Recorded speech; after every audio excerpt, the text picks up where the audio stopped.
نحمده ونصلي على رسوله الكريم اما بعد فاعوذ باللہ من الشیطان الرجیم بسم اللہ الرحمن الرحیم یا ایہا الذین آمنوا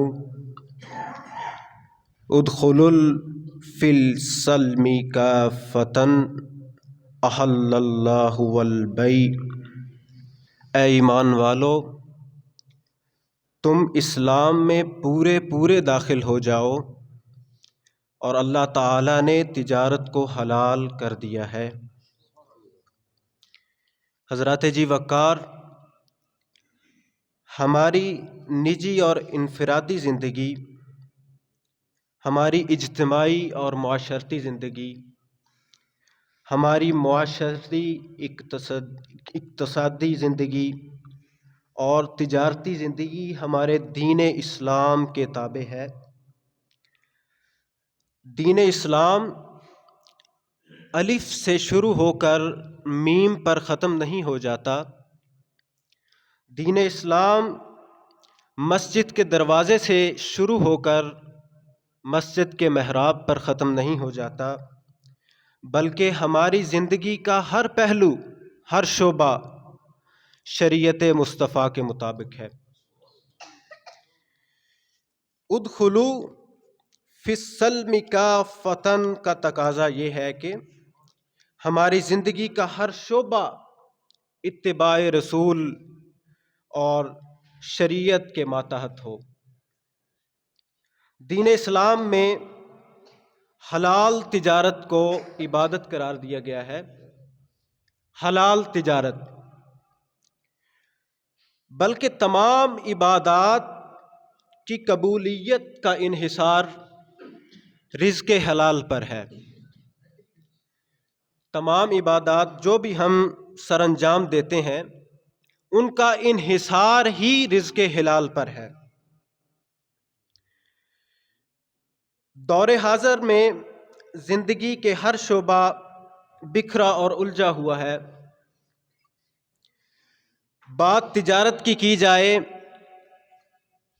تو ہر تاجر کا اپنا طریقہ واردات ہے، اپنا ریٹ، اپنی مرضی، اور چیزوں کو ناپنے اور تولنے میں قوم حضرت شعیب علیہ السلام کو بھی پیچھے چھوڑ دیا گیا ہے۔ پھر سودا بیچنے کے لیے ناجائز طریقے، جھوٹ، جھوٹی قسمیں، دھوکہ اور ملاوٹ کا بازار گرم ہے۔ اسلامی قوانین تجارت کو 1% لوگ بھی شاید جانتے ہوں۔ ایک واقعہ ہے، حضرت عمر فاروق رضی اللہ عنہ، آپ نے اپنے دور خلافت میں تمام بلاد اسلامیہ میں یہ اعلان فرمایا کہ جو شخص اسلامی تجارت کے اصول نہیں جانتا، اس کے پاس لائسنس نہیں ہے کہ وہ تجارت کرے، اسے اجازت نہیں ہے کہ وہ مارکیٹ میں اپنی چیز لے کر آئے، کیونکہ اسے معلوم نہیں ہے کہ ہمارے آباء و اجداد ہمارے اصول اور ہماری شریعت کے مطابق دین اور بزنس کو کیسے سر انجام دیا جاتا ہے۔ ہر ایسی چیز جو اصلاً حلال ہے مگر وہ حرام طریقے سے خریدی یا فروخت کی گئی ہو، مثلاً جھوٹ بول کر، جھوٹی قسمیں اٹھا کر، جھوٹی موٹی ریٹ لسٹ دکھا کر، ایسی تجارت حلال نہیں جس میں ملاوٹ کی جائے، یا عمدہ مال دکھا کر غیر عمدہ مال مہیا کر دیا جائے۔ ایسی تجارت بھی دین اسلام میں جائز نہیں جس کا وجود نہ ہو۔ مثال کے طور پر، اگر کوئی شخص کہے کہ میری 10 بکریاں اس اگلے سال میں جتنے بچے دیں گی وہ اتنی مقررہ قیمت پر میں آپ کو بیچتا ہوں، یہ جائز نہیں ہے۔ اس کے علاوہ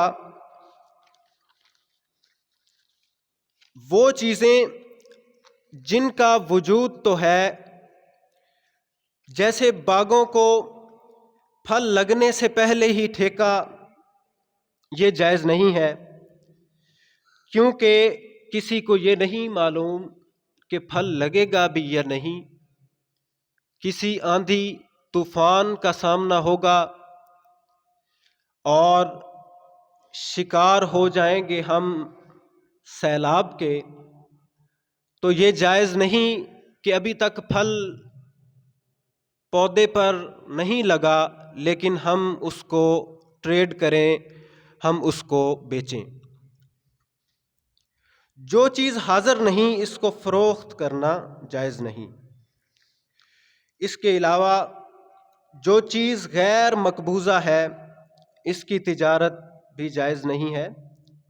مثلاً ساحل سمندر میں یہاں سے لے کر کسی خاص جگہ سے، کسی خاص مقام سے شروع ہو کر کسی خاص مقام تک کسی آدمی کو کہا جائے کہ یہاں پر جتنے سیپ، جتنے موتی آپ ڈبکی لگا کر دیکھیں، جتنے سیپ، جتنے موتی آپ کے ہاتھ آئیں گے وہ اس قیمت پر میں آپ کو بیچتا ہوں، آپ خریدیں، یہ بالکل قطعاً جائز نہیں ہے۔ رسول اکرم صلی اللہ علیہ وسلم حضرت خدیجہ کا مال لے کر جاتے تھے تو ملک شام کی منڈی میں آپ اس مال کے 3 حصے کر دیا کرتے تھے۔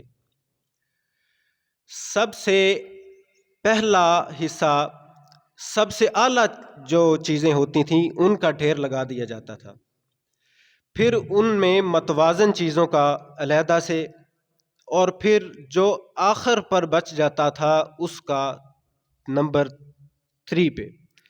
تو اس طرح 3 ڈھیر لگائے جاتے تھے کہ گاہک کو پتہ ہو کہ میں کیا خرید رہا ہوں، اس کی کوالٹی کیا ہے اور میں کیا